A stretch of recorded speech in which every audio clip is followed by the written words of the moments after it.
पहली शंका।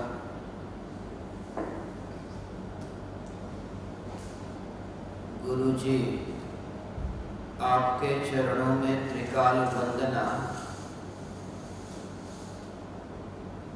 पुण्य और पाप का कर्ता कौन? पुण्य व पाप के भावों का कर्ता कौन? आश्रव का कर्ता कौन? आश्रव कैसे और क्यों होता है? जीव सुखी और दुखी किस कारण से होता है? यदि पुण्य के उदय से पैसा धन नहीं आता, सुख नहीं होता, तो पाप के उदय से दुख क्यों? कृपया समझाइए। मांगीलाल चंदन।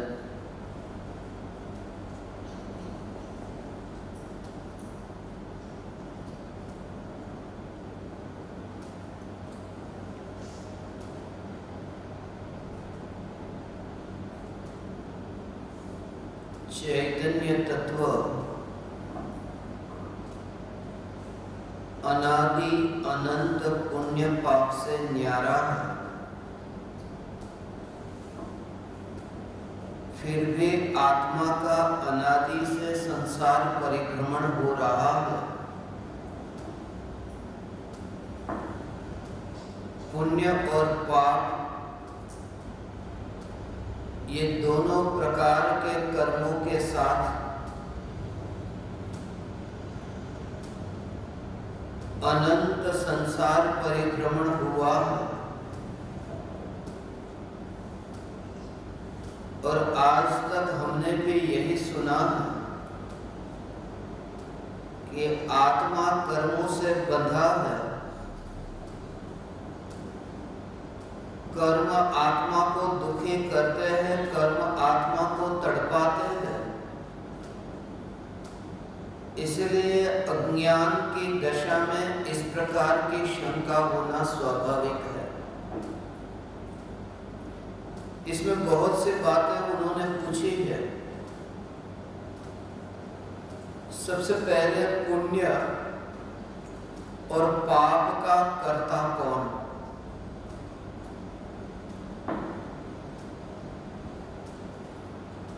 और फिर आगे पूछा है पुण्य व पाप के भावों का कर्ता कौन? इससे ये दोनों के बीच में भेद समझना। पुण्य और पाप,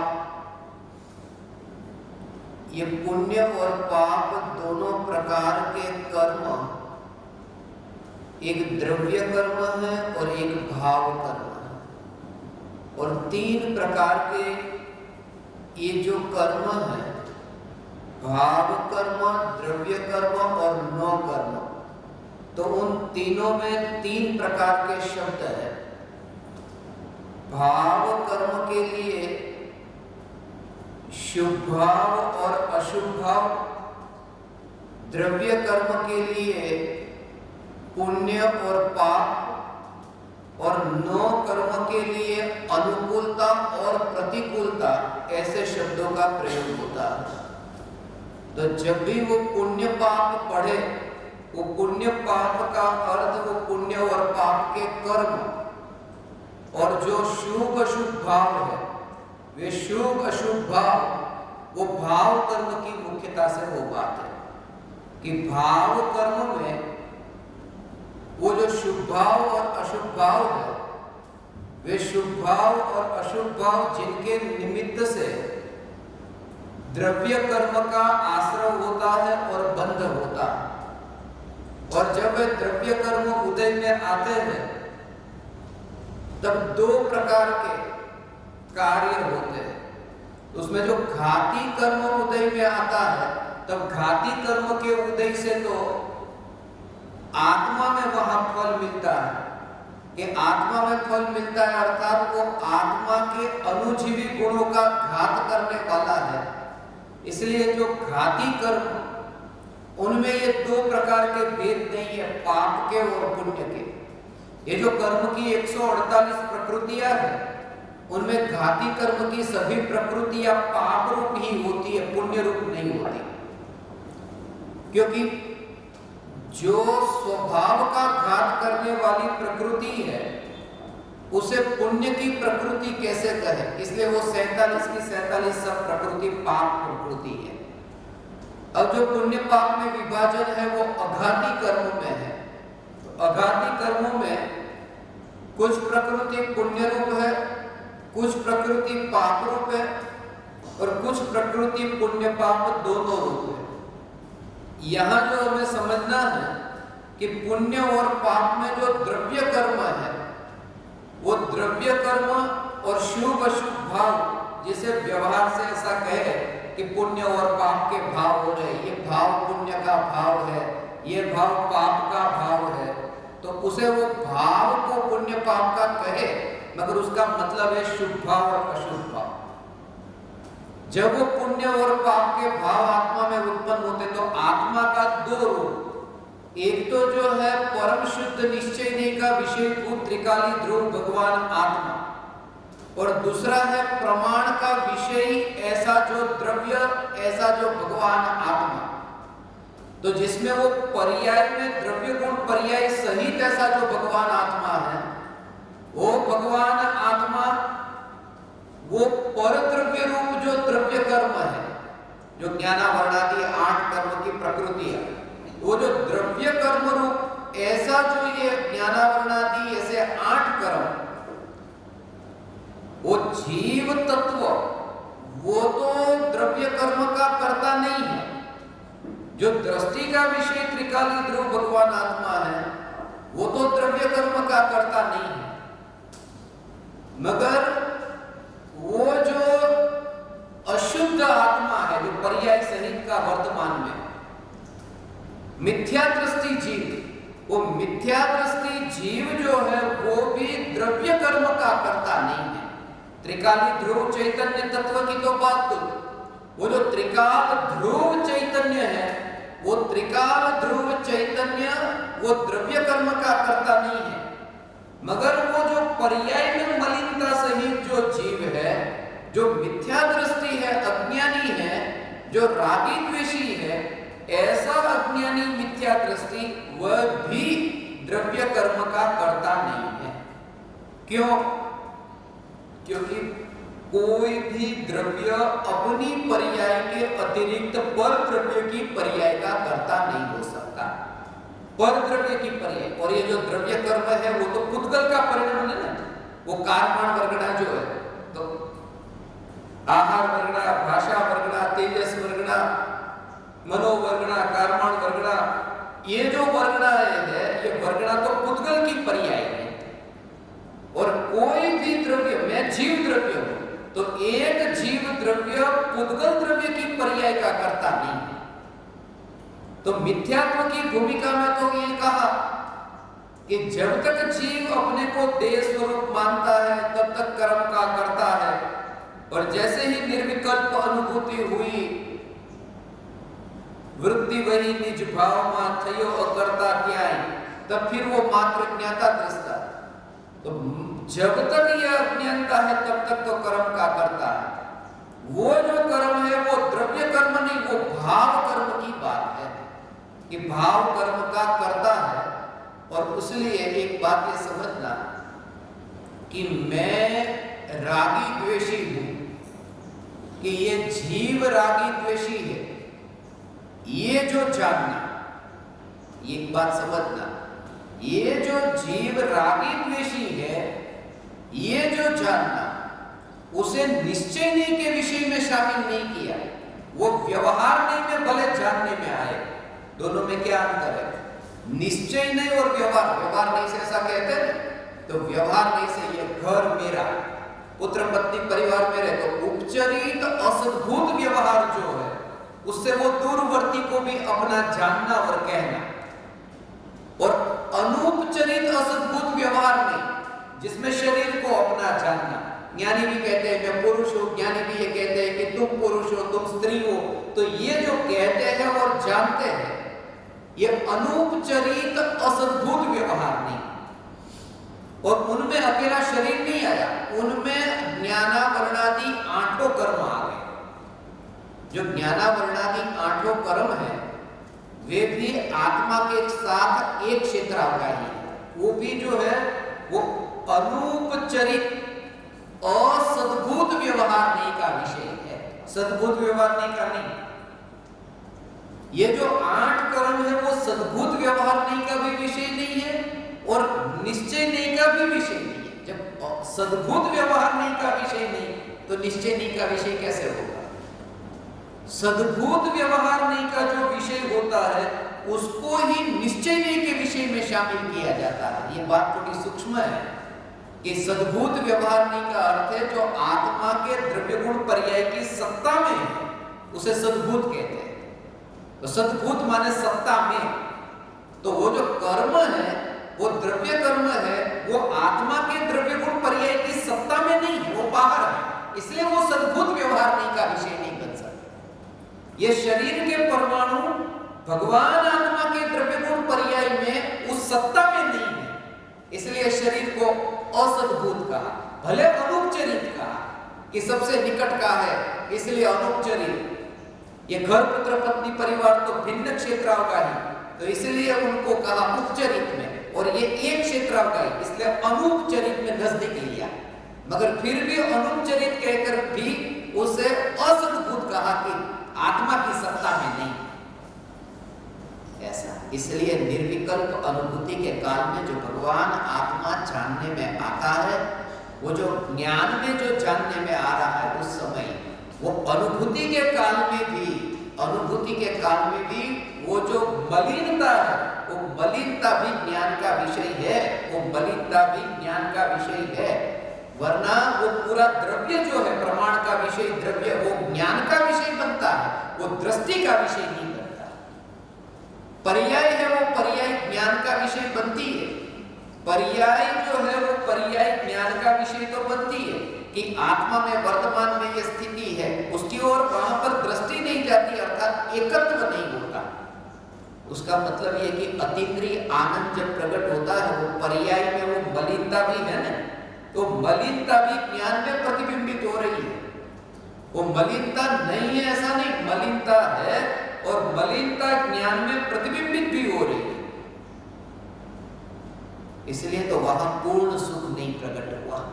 इसलिए 12वें गुण स्थान में जहां पूर्ण निर्विकल्प, ऐसा जब पूर्ण वितरागता प्रकट हुई कि पूर्ण सुख वहां प्रकट हुआ, क्योंकि वो जो मलिनता थी वो मलिनता से भी अब छुटकारा हुआ। निर्विकल्प अनुभूति के काल में पूरा ऐसा जो द्रव्य है वो द्रव्य ज्ञान में जानने में आता है, ज्ञान में पूरा द्रव्य जानने में आता है, मगर फिर भी वो जो पूरा जोर है वो पूरा जोर वो दृष्टि के विषय पर है। वहां पर अंशों में वहां पर पूरा वो जो ज्ञान जानने में आया कि ज्ञान के साथ वो राग जानने में आया, वो पूरा द्रव्य ज्ञान में जानने में आया। द्रव्य जानने में आने पर भी वो ज्ञान का विषय बने उसमें कोई दोष नहीं, ज्ञान का विषय बने उसमें दोष नहीं, उसे उसके अतिरिक्त देखा ही नहीं जा सकता।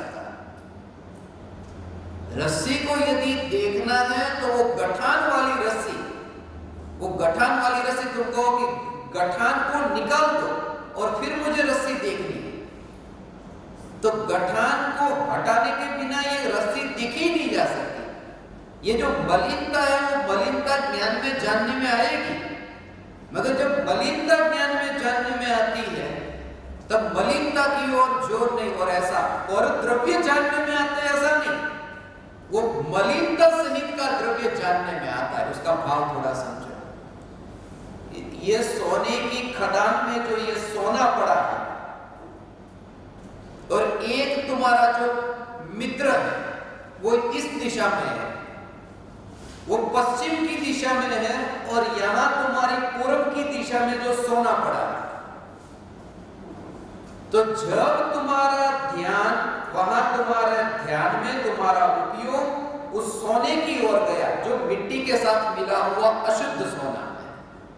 वो जब अशुद्ध सोने में उपयोग गया है, वो पूरा अशुद्ध नहीं है, थोड़ा थोड़ा चमकता कुछ अंश उसका प्रकट है, वरना पता ही नहीं चला कि ये सोना है। वो जो प्रकट अंश से जान करके कि ये सोना, उस सोने की पहचान हुई। तो जिस समय उपयोग उस मिट्टी के साथ में मिले हुए सोने की तरफ है,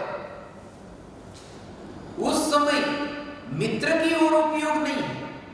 मलिनता सहित जो ये सोना, उस सोने को जानने के काल में भी वो जो आनंद है उसके अंदर में, वो आनंद भले मलिनता सहित सोना जानने में आया है, मगर दृष्टि का जोर ऐसा शुद्ध सुवर्ण पर है कि वो खुश होता है। उस खुशी में उसे पूर्ण ऐसा शुद्ध सोना, उस सोने की ओर दृष्टि। और जब वो शुद्ध सोना जैसे से शुद्ध होगा ना, जब उसके अंदर वो प्रक्रिया से वो शुद्ध करेगा, उस समय भी उसे आनंद आएगा।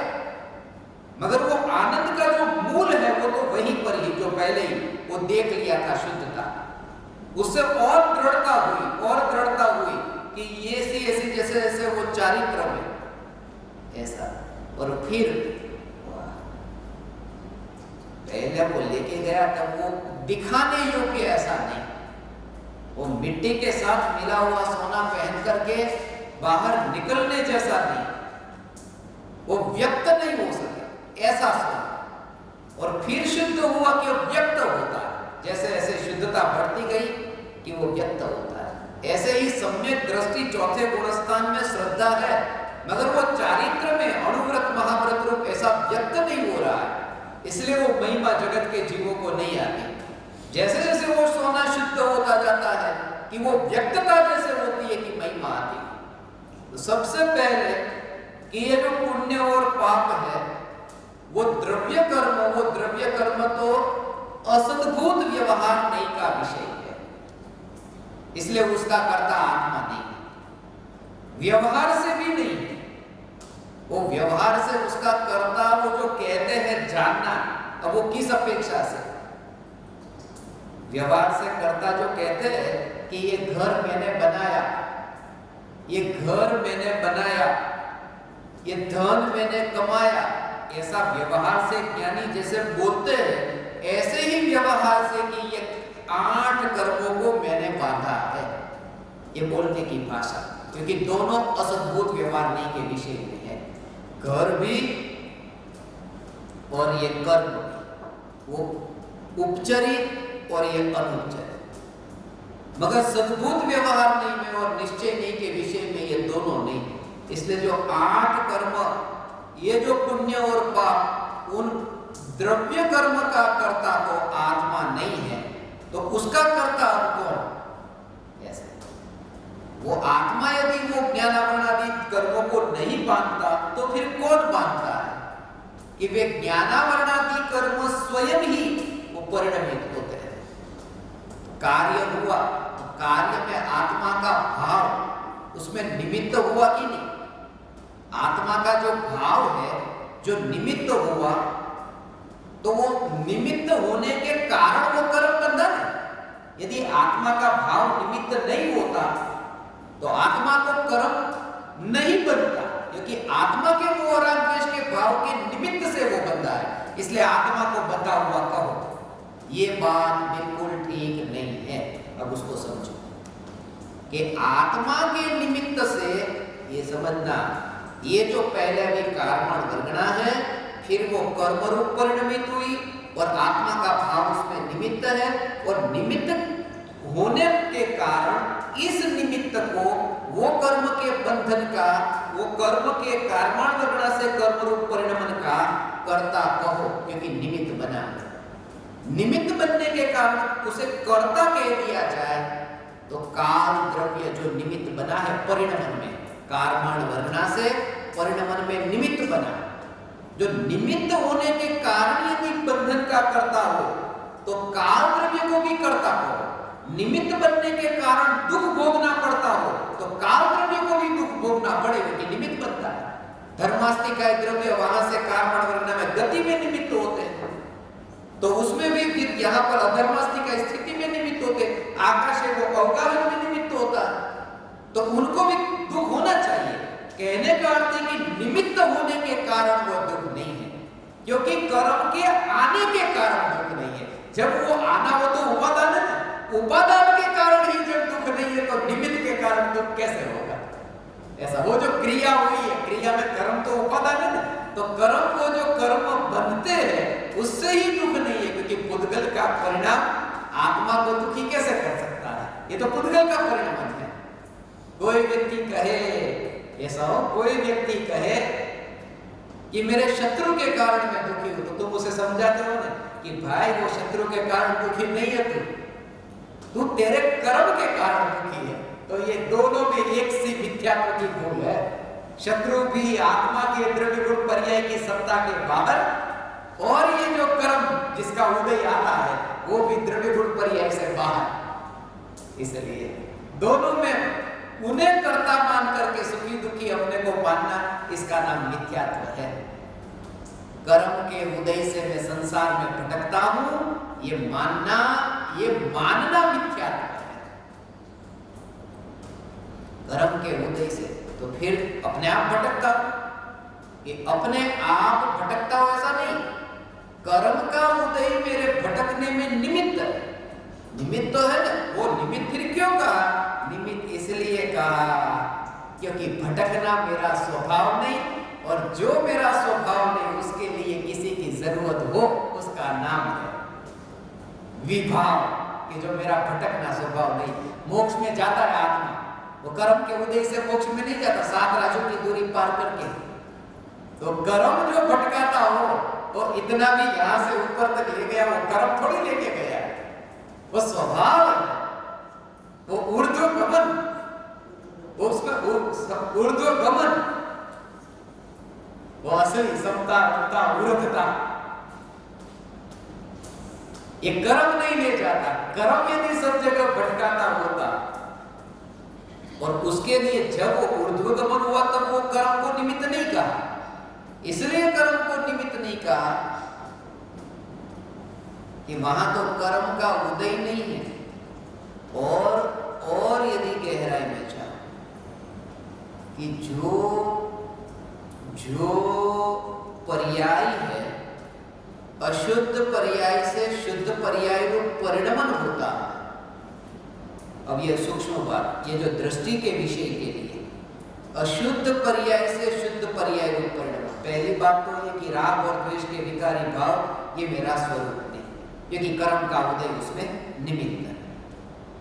संसार मेरा स्वरूप नहीं, क्योंकि कर्म का उदय निमित्त है। अब मोक्ष भी मेरा स्वरूप नहीं, कि वहां तो कर्म का उदय है ही नहीं, वो तो स्वभाव प्रकट हो गया कि वहां भी कर्म का निमित्त होता है। कर्म का निमित्त होता है अर्थात कर्म के क्षय का निमित्त है।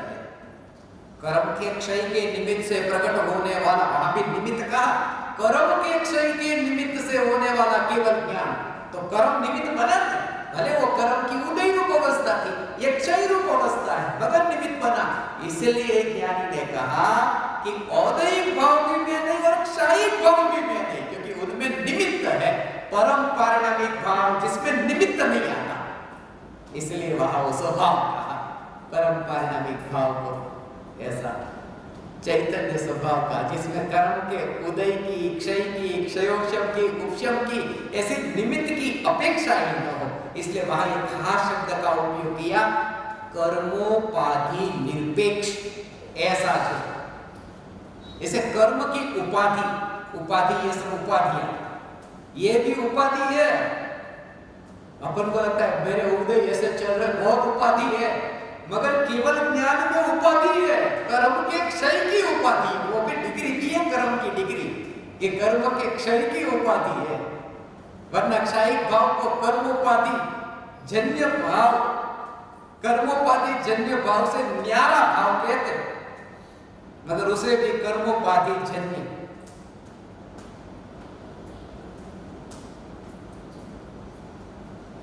कर्मोपाधि जन्य। इसलिए सबसे पहले पुण्य और पाप का कर्ता कौन?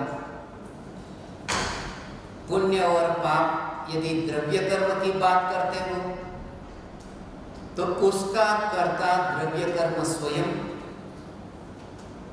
और निमित्त की मुख्यता से बात करते हो तो आत्मा के मोह राग द्वेष के भाव उसमें निमित्त है। और दूसरी बात, द्रव्य कर्म आते हैं, द्रव्य कर्म में आत्मा के राग द्वेष के भाव, राग और द्वेष के भाव और द्रव्य कर्म निमित्त कौन और उपादान कौन? तो कार्य कौन सा है ये पहले पूछ लेना। यदि तुमसे कोई पूछे ना, मेरे जैसे इधर उधर घुमा करके कि अब बताओ कि कर्म जो द्रव्य कर्म है और जो भाव कर्म है उसमें उपादान कौन और निमित्त कौन, तो पहले तुम उनसे पूछ लेना कि कार्य क्या है, क्योंकि जहां कार्य होता है वहां उपादान निमित्त के कारण के भेद होते हैं। कार्य तो बता, कार्य की उत्पादक सामग्री को कारण कहते हैं, तो कार्य कौन सा? तो जब ये कहा जाए कि मोह राग द्वेष का कार्य है, तो मोह राग द्वेष के कार्य में आत्मा को उपादान और द्रव्य कर्म को निमित्त जानना। और जब द्रव्य कर्म की चर्चा हो कि द्रव्य कर्म का बंध होता है, तो द्रव्य कर्म उपादान और जीव के मोह राग द्वेष के भाव निमित्त। उसका मतलब क्या कि जब द्रव्य कर्म का बंध होता है, द्रव्य कर्म के बंध रूप कार्य में आत्मा के मोह राग द्वेष के भाव निमित्त है, वो बंध रूप कार्य है। और आत्मा में मोह राग द्वेष की उत्पत्ति रूप जो कार्य है, उस समय द्रव्य कर्म का बंध, द्रव्य कर्म का उदय निमित्त है। जब उपादान की बात आई तब वहां द्रव्य कर्म में बंध लिया, और निमित्त की बात आई तब द्रव्य कर्म में उदय लिया। ऐसा इसको 2-4 बार सुनोगे ना तब समझ में आएगा, एक बार नहीं, बार बार इसको सुनना कि क्या एक एक शब्द पहले ये उसके बाद ऐसा ऐसा करके फिर, और सब में कनेक्शन है। वो एक एक का कनेक्शन बताने का समय अभी नहीं है कि वो 4 घाती कर्म में किस प्रकार से, अघाती में किस प्रकार से वो उदय आते हैं, फिर अरिहत भगवान को भी अघाती के उदय आते हैं, वहां भाव नहीं होता है। और भाव यदि उदय से होता है और उदय से फिर नया बंधन होता है, फिर उदय से भाव होते हैं, फिर भाव से नया बंधन होता है, फिर संसार छूटेगा कैसे? उसके बारे में भी मैं आपको कहता हूं। पुण्य और पाप का कर्ता कौन? पुण्य व पाप के भावों का कर्ता कौन? भावों का कर्ता आत्मा स्वयं है। और सम्यक दृष्टि भावों का कर्ता नहीं है और मिथ्या दृष्टि भावों का कर्ता है। इस कथन को भी समझ लेते, क्यों? उसको भी समझो। सम्यक दृष्टि भी रागादि भावों का कर्ता है, नहीं है ऐसा नहीं, क्योंकि वो राग और द्वेष के भाव ज्ञानी की पर्याय में तो हो रहे हैं, और यह परिणमति स कर्ता, तो वो जो परिणमन जो है, वो जो राग द्वेष का भाव, वो चारित्र गुण का परिणमन है, और चारित्र गुण तो आत्मा का है, ज्ञानी। तो उस समय वो राग द्वेष के भावों के कर्ता भी ज्ञानी है, मगर ये क्यों कहा कि ज्ञानी रागादि भावों के कर्ता नहीं है?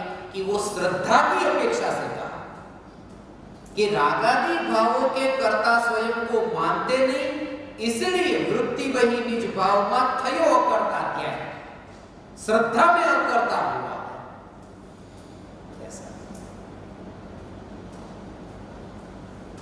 वरना चौथे गुणस्थान के बाद में वो रागादि भावों का कर्ता में हो ही नहीं, तो फिर स्वच्छंदी हो जाएगा।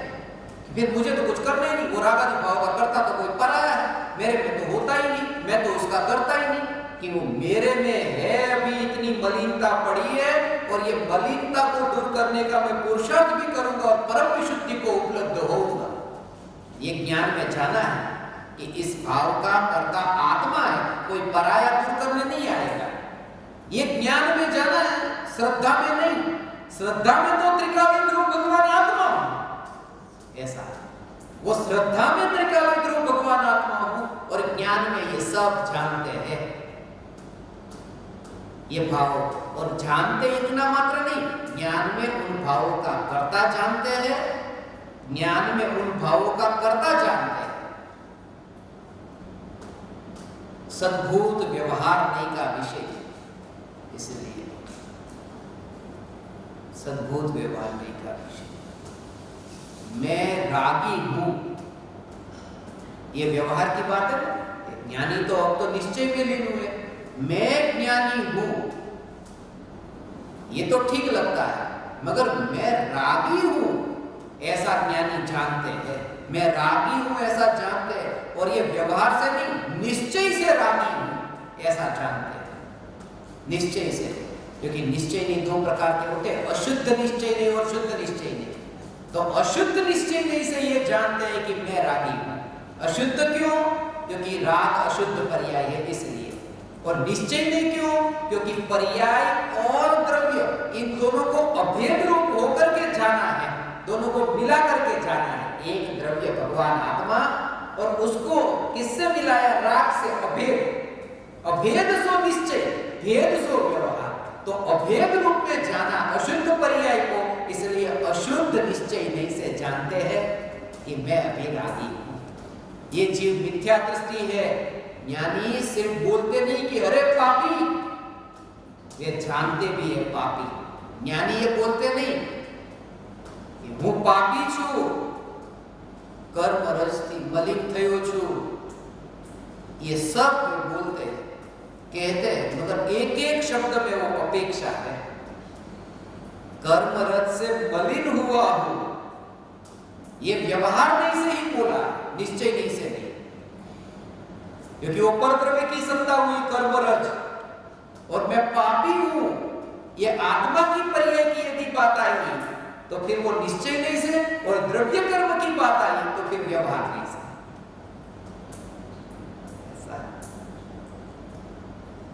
इसके बारे में निश्चय व्यवहार का जो प्रकरण है, निश्चय व्यवहार की शिविर हुई है, और समय सार की 11वीं गाथा पर जो सत्संग है, उससे आपको विस्तार से समझ में भी आएगा। और आत्मसिद्धि अनुशीलन में 8वीं गाथा के विवेचन में भी इसका स्पष्टीकरण किया है हमने, आत्मसिद्धि अनुशीलन में, और अंग्रेजी में भी है वो, सेल्फ रियलाइजेशन डीप स्टडी में। पुण्य और पाप के भावों का कर्ता कौन? अब पूछा आश्रव का कर्ता कौन? आश्रव कैसे और क्यों होता है? तो वो आश्रम में भी दो प्रकार, भावाश्रम और द्रव्याश्रम। यदि द्रव्याश्रम की बात करते हो तो मैं उसका कर्ता हूं, अब सब में ये समझ लेना। और भावाश्रम की बात करते हो तो मैं उसका कर्ता हूं, व्यवहार से कि निश्चय से? व्यवहार से भी और निश्चय से, दोनों में। व्यवहार से जब कहा ना, तो व्यवहार से जब ये कहा कि राग और द्वेष के भाव, उनको राग द्वेष के भाव को और राग द्वेष के भाव को, दोनों बात को अलग अलग समझना है। राग द्वेष के भाव को, राग द्वेष के भाव को, इन दोनों में लगता उनको एक जैसा, मगर यहां है वो व्यवहार की बात है और यहां वो निश्चय की बात है। ज्ञानी जब ये जानते हैं कि राग द्वेष मेरे, समझना, ये राग द्वेष मेरे है, तब उस जानने का नाम है व्यवहार से ये जाना। व्यवहार से जाना है राग के साथ में आत्मा को मिलाकर। मेरे में इतने राग द्वेष है, मेरे में ये इतना कचरा है, वो मेरा वाला भाव जहां आएगा, आत्मा में ये है, ये है, ये है, ये है, ये सब कहना, राग है, द्वेष है, मोह है, माया है, ये सब। और जहां मैं वाला है कि मैं रागी द्वेषी, तब वो निश्चय की बात, क्योंकि वहां भेद करके जब बताया जाए, मेरी कुर्सी, तो कुर्सी दूर है ना, ये दरवाजा मेरा, वो दूर है, तो भेद करके जहां ये कहा जाए कि ये मेरे राग द्वेष के भाव भाव, ये ज्ञान दर्शन आदि अनंत गुण मेरे हैं, तो वो सब व्यवहार की बात। और मैं अशुद्ध हूं, वो निश्चय नहीं का विषय, अभेद की बात है, वहां मैं आता है। जब भेद की बात है वहां मेरा मेरा अपन कहते हैं। बेटा मेरा है, घर मेरा है, गाड़ी मेरी है, मैं गाड़ी हूं ऐसा नहीं कहते, मैं मकान हूं ऐसा नहीं कहते।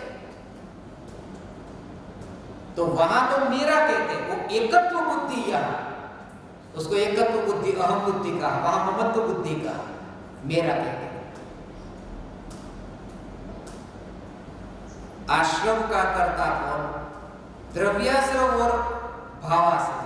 भावाश्रम का कर्ता आत्मा है, मगर भावाश्रम का जो कर्ता आत्मा है वो भी द्रव्य गुण पर्याय में, इसमें भी दृष्टि के विषय में वो जिसमें एकत्व होता है, उसमें राग और द्वेष से न्यारा जो ध्रुव भगवान आत्मा है, उसमें एकत्व होता है। तब राग और द्वेष के भावों को भले ये जाना कि ये मैं हूं, जानना ये दोष नहीं है, ज्ञान में जानना ये दोष नहीं है, क्योंकि ज्ञान के इतने पहलू है, अनंत पहलू है, अनंत अपेक्षा है ज्ञान में। इसलिए ज्ञान में जानते हैं कि ये विकल्प उत्पन्न होते हैं, ये राग होता है, द्वेष होता है, तो सिर्फ जानते हैं कि ये द्रव्य की पर्याय है, ये द्रव्य की पर्याय द्रव्य से अलग नहीं है, ऐसा ज्ञान में जाना, ऐसा ज्ञान में जाना। वरना गुरु जो उपदेश देंगे ना, अलग अलग जाने के, द्रव्य अलग है, पर्याय अलग है, दोनों को अलग अलग यदि जाने तो क्या होगा? ये अज्ञानी आया, अज्ञानी को कहा कि तू आत्मा में लीन हो, वो कहेगा आत्मा है ही कहां, क्योंकि मैं तो पर्याय ही हूं। तो ज्ञानी ने जब अज्ञानी को जाना है, तो हे अज्ञानी तू मेरी बात को सुन और तू आत्मा में लीन हो, क्योंकि पर्याय के साथ में वो द्रव्य को भी जाना है, पूरा द्रव्य, त्रिकाली को भी जाना है और मलिन पर्याय को भी जाना है। इसलिए वो उपदेश देते हैं ऐसा कि तू द्रव्य का आश्रय ले और तू कब तक पाप में अटका रहेगा, ये ज्ञानी दोनों को जानते हैं। शुद्ध सोना है वह भी जाना है, अशुद्धता है वह भी जानी है, मगर एकत्व है वह शुद्ध सोने में है। प्रकट अंश से पूरे द्रव्य का अनुमान, ऐसा प्रकट अंश से जितने अंशों में। इसलिए हमारे गुरुजी हमको ये कहते थे कि लड़की को देखने के लिए गया, तो लड़की को देखने में तो उसके हाथ ही देखे, चेहरा देखा, लड़की को तो पूरी देखा ही नहीं, फिर भी वो कहता है मैंने लड़की देख ली, पसंद आई नहीं पसंद आई, मैंने लड़की देख ली।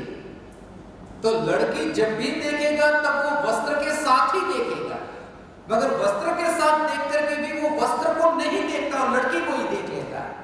तो ऐसे ही कि जब भी पर्याय तुम्हारे सहित, पर्याय सहित का द्रव्य जानने में आएगा, द्रव्य जब भी जानने में आएगा पर्याय सहित जानने में आएगा, मगर पर्याय सहित जानने में आएगा तब भी तुम द्रव्य को ही जानोगे, पर्याय को नहीं, ऐसा। तो प्रकट से पूरे अप्रकट को जान लिया, जितने प्रकट अंश थे उससे फिर अप्रकट को जान लिया कि उसके हाथ यदि इतने गोरे हैं तो ढंके हुए हैं वो तो अधिक गोरे होंगे, तो इतने गोरे प्रकट है तो और प्रकट अप्रकट है वो और भी ऐसे होंगे।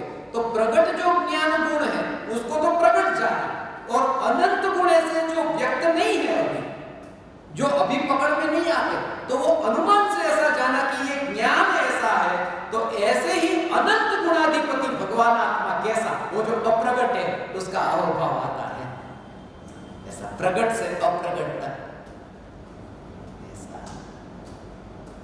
अंश से अंशी तक ऐसा पहुंच गया। एक पर्याय में त्रिकाली को जाना,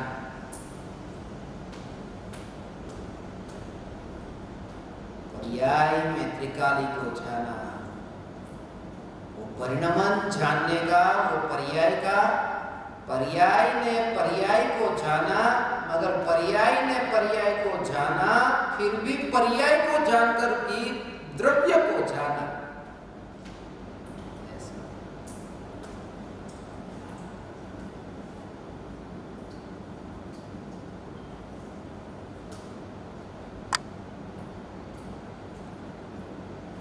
अनेक अवस्थाओं का जो परिणमन है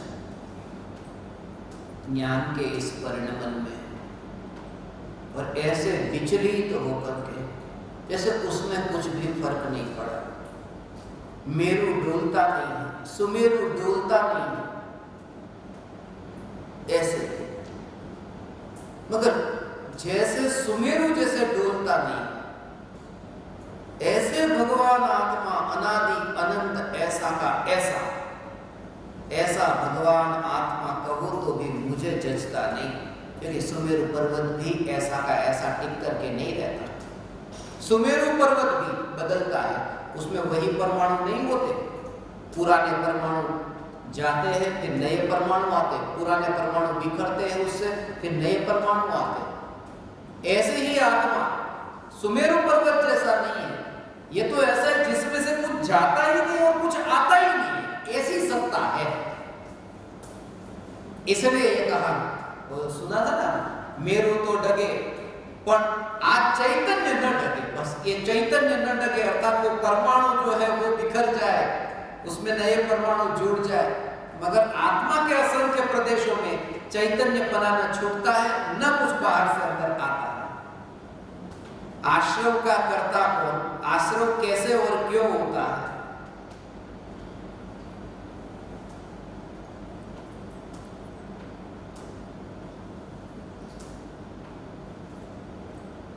कारण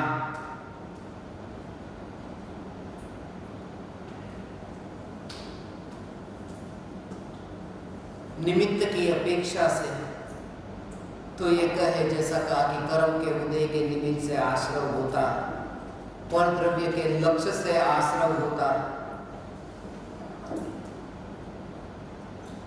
वास्तव में तो ये आश्रव की व्यवस्था भी ऐसी व्यवस्थित है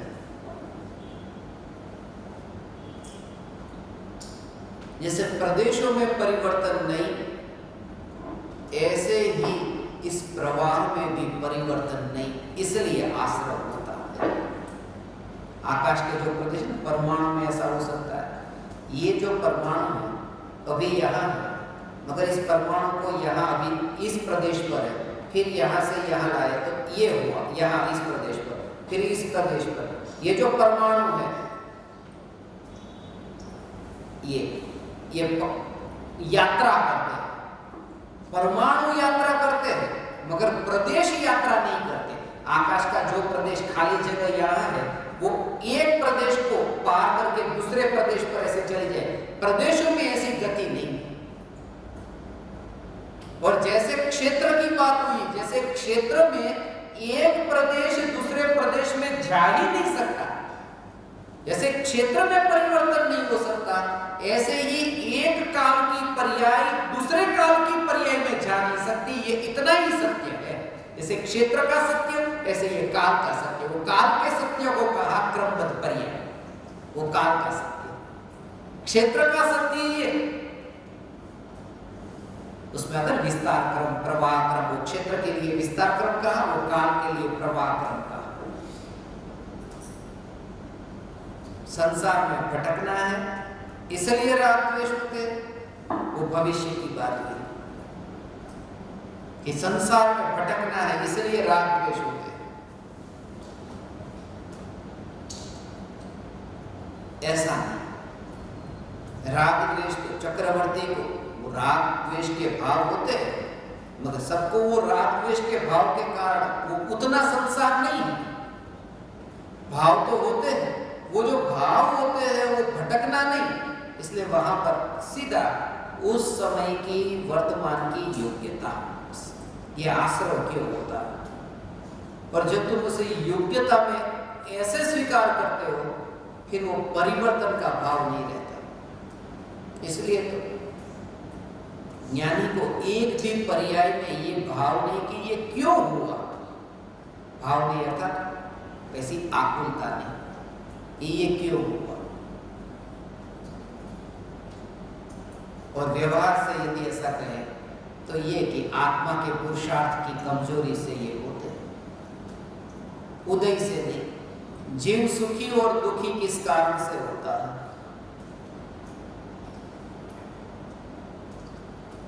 मोह, राग और द्वेष के भावों से दुखी होता है, वितरागता से सुखी होता है। अकेले मोह के भाव से नहीं, राग द्वेष से भी। इसलिए सम्यक दृष्टि दुखी है, सम्यक दृष्टि दुखी है, सुखी नहीं, दुखी है। कि सुखी तो है, जितने सुखी है उससे ज्यादा दुखी है। सुखी है उससे ज्यादा दुखी है, क्योंकि सुखी है 25% कषाय का अभाव हुआ और 75% कषाय, इसलिए अभी दुख है ना उतने अंश में।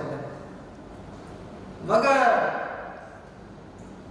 सम्यक दृष्टि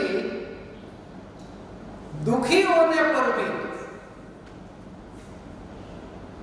अतीन्द्रिय सुखी है। भगवान आत्मा अतीन्द्रिय सुख स्वरूप नहीं, अतीन्द्रिय नहीं। वो सब जो एक एक शब्द है ना, कभी मैं आपको उसके बारे में मौका मिला तो बताऊंगा। अतीन्द्रिय, इंद्रियातीत, निराकुल, अनाकुल, देहातीत, विकल्पातीत, निर्विकल्प, अशरीरी, वैदेही, इन सभी शब्दों के अर्थ कहां किस उद्देश्य से होते उसका वो नियम है। विकल्पातीत कहते हैं, देहातीत कहते हैं, निर्विकल्प कहते हैं। गुरुपाद ने जो शब्द का प्रयोग किया, देह छता चेनी दशा वर्ते देहातीत, वर्ते देहातीत,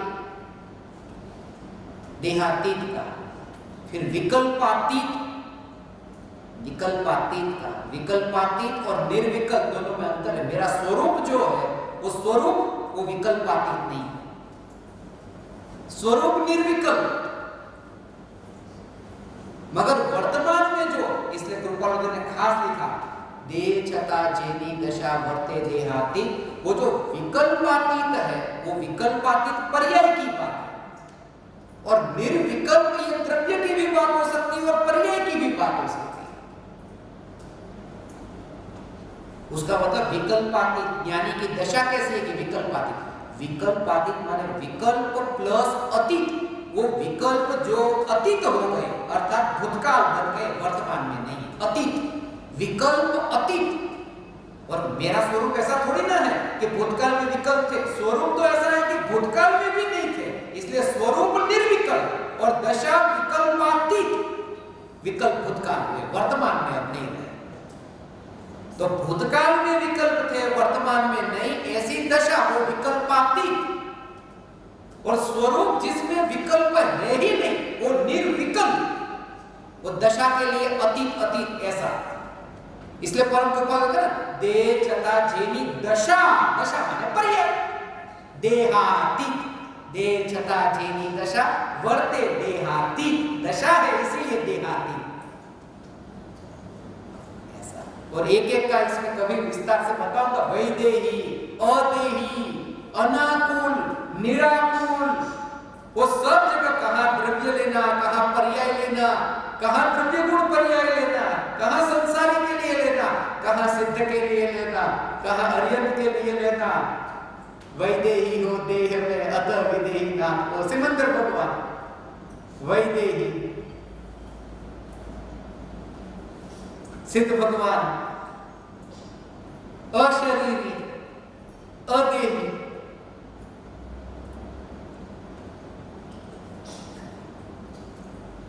इसलिए जो कहते हैं भगवान आत्मा ये रागादि भावों से न्यारा, मैं जब भी ये न्यारा शब्द का प्रयोग करता हूं, न्यारा, वो न्यारा बताना इसलिए कि वो त्रिकाली की अपेक्षा से वो न्यारा शब्द कहा।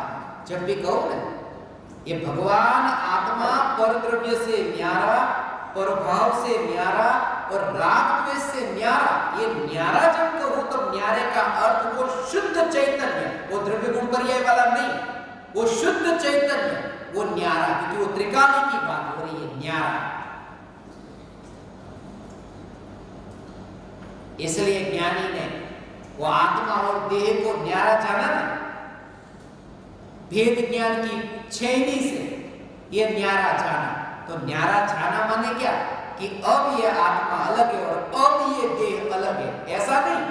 ये आत्मा जो अनुभव में आया है वो त्रिकाली, ये त्रिकाली ध्रुव भगवान आत्मा और ये त्रिकाली ऐसा ये पुद्गल परमाणुओं का पिंड, ये परमाणु, ये त्रिकाली, इन दोनों में कोई संबंध नहीं है, ऐसा भेद विज्ञान उसे कहते हैं न्यारा, न्यारा जाना।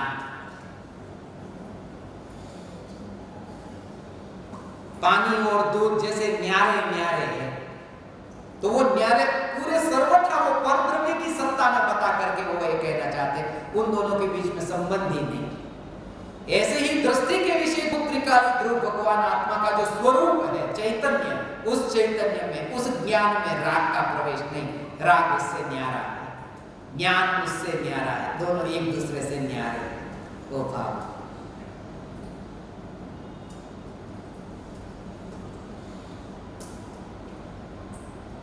यदि पुण्य के उदय से पैसा धन नहीं आता, सुख नहीं होता, तो पाप के उदय से दुख क्यों?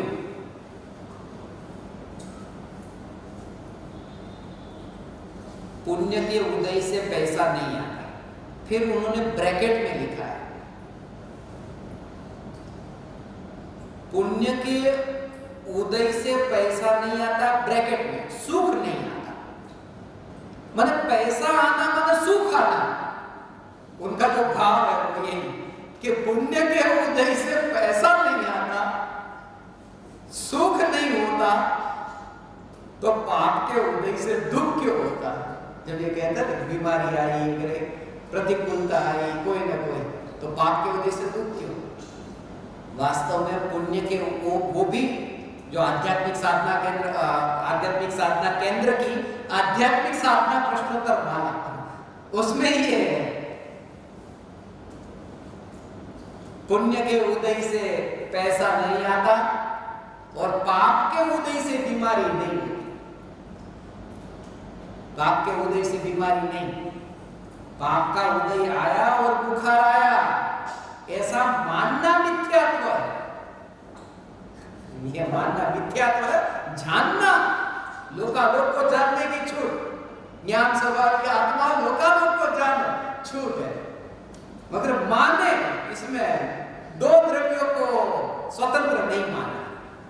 लेकिन शरीर गर्म हुआ, अभी ठंडा है शरीर, अब गर्म हुआ, तो कौन सा कर्म का उदय?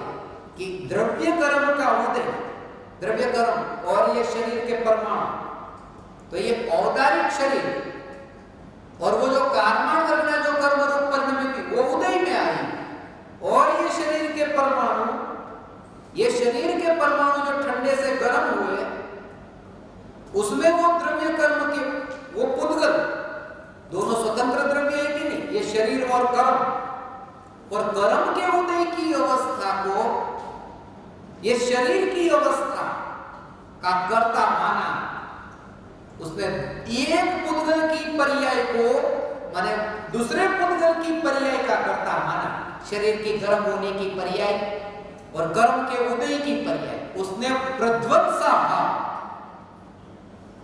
अन्योन्या भाव, अत्यंता भाव, अतत भाव, प्राग भाव, इन सब सिद्धांतों को नहीं समझा।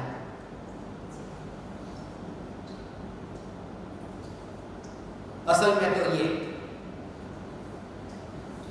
इसमें जो पर्याय पर्याय में घटित होता है अन्योन्या भाव, एक पुद्गल द्रव्य की वर्तमान पर्याय का दूसरे पुद्गल द्रव्य की वर्तमान पर्याय, इसलिए ये पैसे कर्म के उदय से जैसे नहीं आते, पुण्य के उदय से पैसे नहीं आते, ऐसे ही पाप के उदय से बीमारी नहीं आती।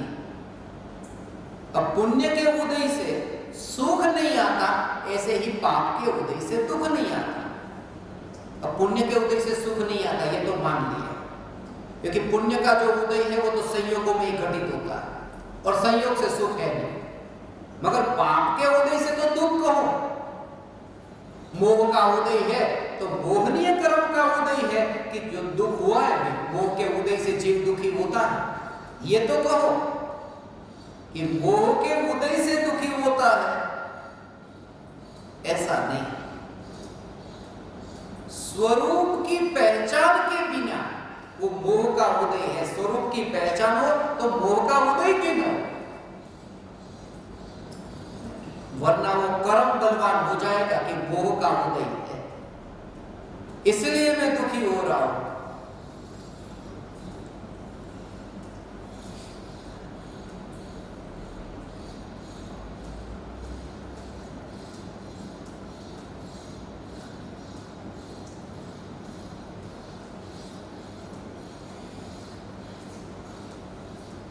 एक अस्थि में लीनता नहीं हुई, इसलिए वो नास्तिक की अपेक्षा से समझाया ऐसा।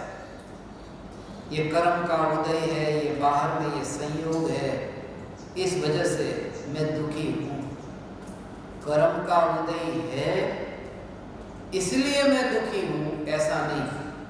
जब दुख होता है स्वरूप की ओर ध्यान नहीं गया, स्वरूप में एकत्व नहीं हुआ और दुख होता है, वो दुख को भी, वो दुख के काल में ऐसा कहा कि ये कर्म का उदय है।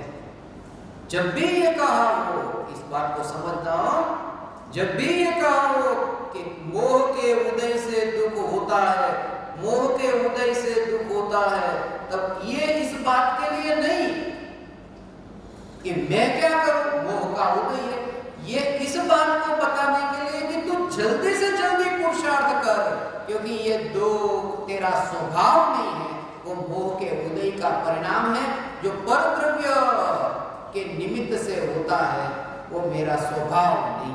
उसकी ओर तो ध्यान हटा, उसकी ओर से ध्यान हटा, अर्थात दुख से तो ध्यान हटा।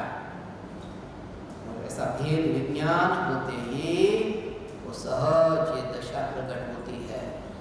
इतनी इतनी वेदना, ऐसा ऐसा ऐसा वेदना, ऐसी जलन, ऐसी जलन हो, और उसमें भी ऐसी ऐसी वेदना होती है। वेदना सम्यक, नारकियों को जो सम्यक दर्शन की प्राप्ति होती है, वही तो वो मोह के उदय से दुख है ऐसा विचार नहीं आता।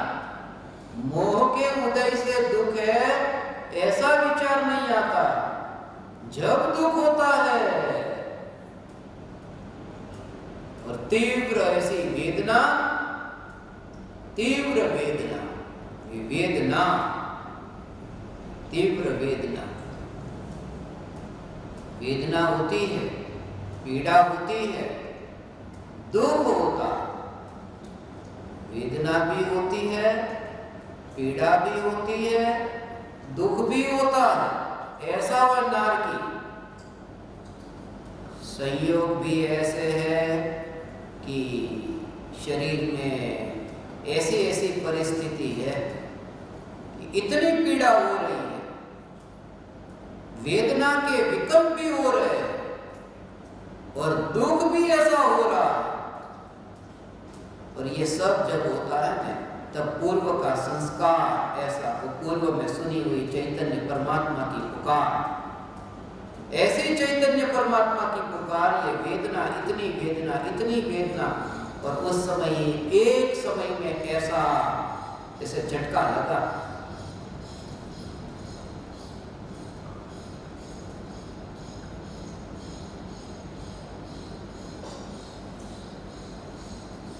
ये जो वेदना तुरंत ही वो संस्कार अभी का सुना हुआ है ना, वो तुम्हें ऐसे उपयोग में आ सकता है कि नरक की भी फिक्र नहीं।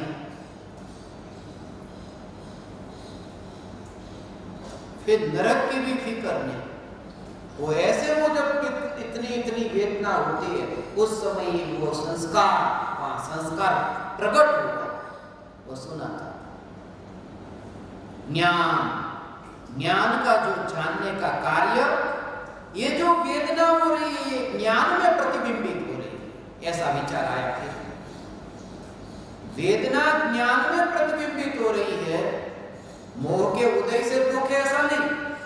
ये जो मोह के उदय से दुख कहते हो, ये दुख, इतना दुख संतुष्ट हो नहीं जाता कि मोह पर वो टाल नहीं देता, मगर ये जो दुख हो रहा है, तुरंत ही ये विचार कि कैसे जाना ये दुख है, जानने वाला दुख ने दुख को नहीं जाना, ज्ञान ने दुख को जाना कि ये दुख हो रहा है।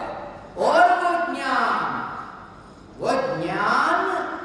वह ज्ञान स्वयं ही वो दुखी हो जाए तो दुख को जान न सके, दुख को जान ही न सके।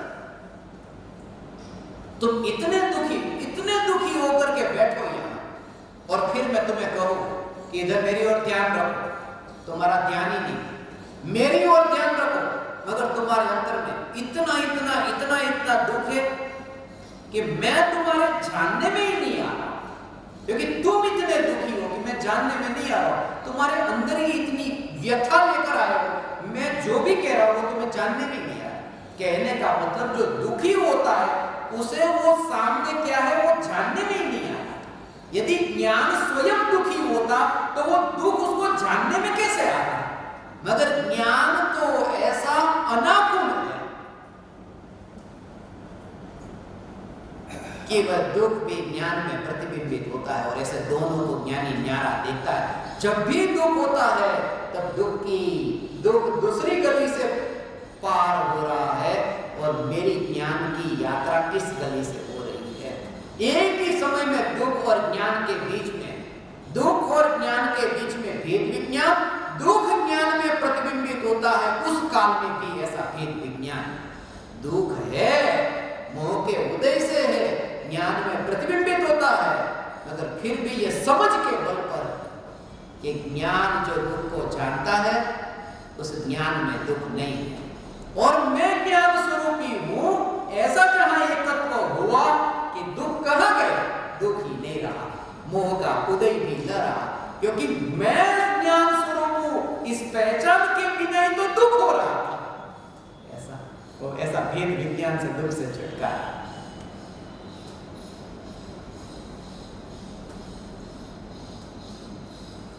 मांगीलाल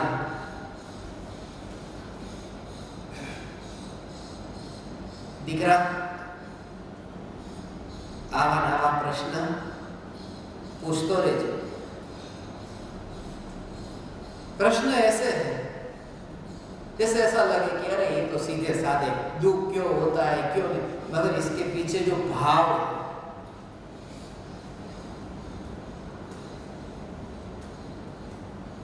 ज्ञान दीपकों के विरले में